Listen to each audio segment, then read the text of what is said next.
एक बार की बात है, महात्मा बुद्ध अपने कुछ शिष्यों के साथ कहीं जा रहे थे। रास्ता काफ़ी लंबा था, मंजिल अभी दूर थी और शाम ढल चुकी थी।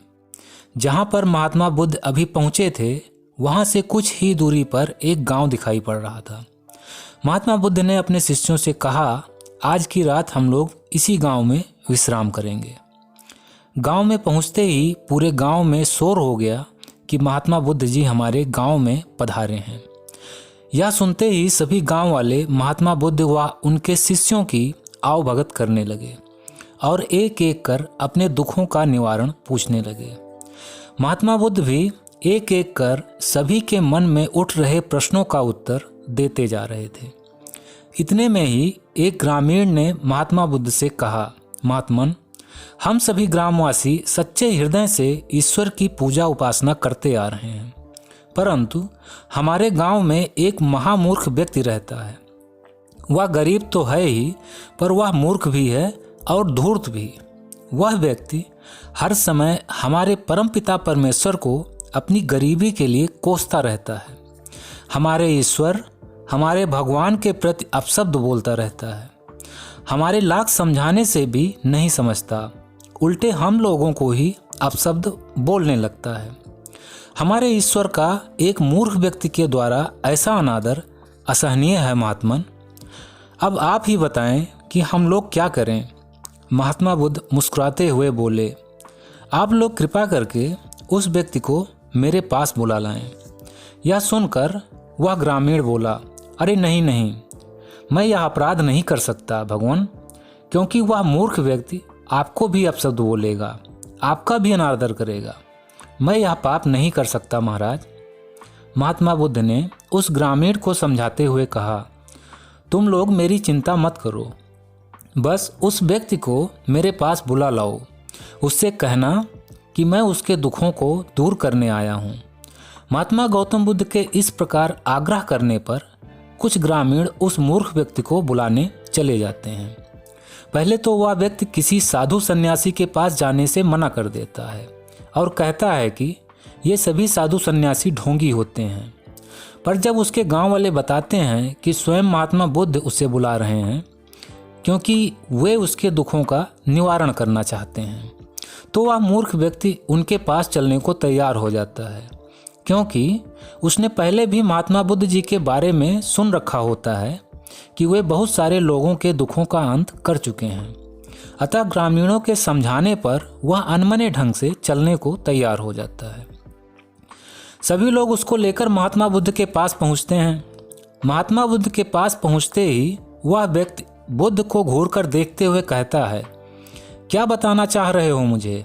वही ईश्वर, वही भगवान भगवती के बारे में बताना चाह रहे हो? मैं नहीं मानता तुम्हारे किसी भगवान सगवान को। तुम्हारे भगवान ने हर इंसान को सिर्फ यह निरर्थक शरीर देकर छोड़ दिया कि जाओ घिसो पिटो मरो सब। अगर शरीर दिया था तो उसे पालने पोसने के लिए धन भी तो देना चाहिए था ना। अगर तुम धन दिला सकते हो तो बताओ, नहीं तो अपना ये मूर्ख बनाने वाला प्रवचन अपने पास ही रखो, अपना बोरिया बिस्तर समेटो और निकल जाओ हमारे गांव से। बड़े आए हो दुख दूर करने वाले। अब बोलो, धन दे सकते हो क्या? उस व्यक्ति की यह बात सुनकर सभी ग्रामीण सन्न रह गए।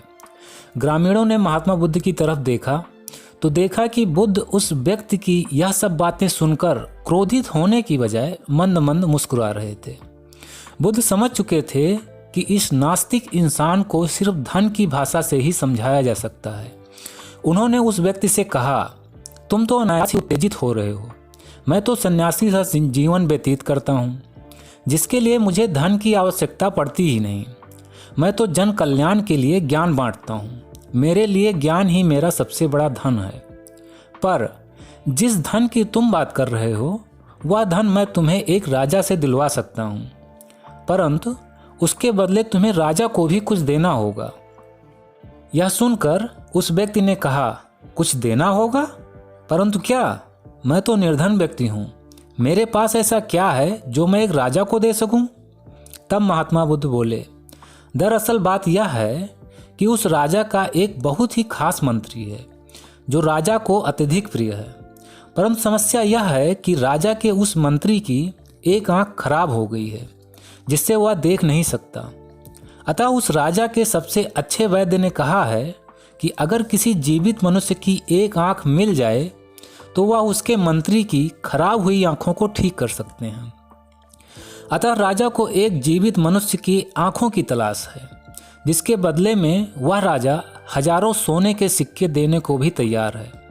अगर तुम अपनी एक आंख दे दो तो मैं उस राजा से तुम्हें हजारों सोने की मोहरें दिलवा सकता हूँ, जिससे तुम तुरंत ही बहुत धनवान हो जाओगे। बताओ, क्या तुम अपनी आंख देने को तैयार हो? यह सुनते ही उस व्यक्ति की सारी हेकड़ी निकल गई। वह बोला, यह आप कैसी बातें कर रहे हैं? भला जीवित अवस्था में भी कोई अपनी आंखें कैसे दे सकता है?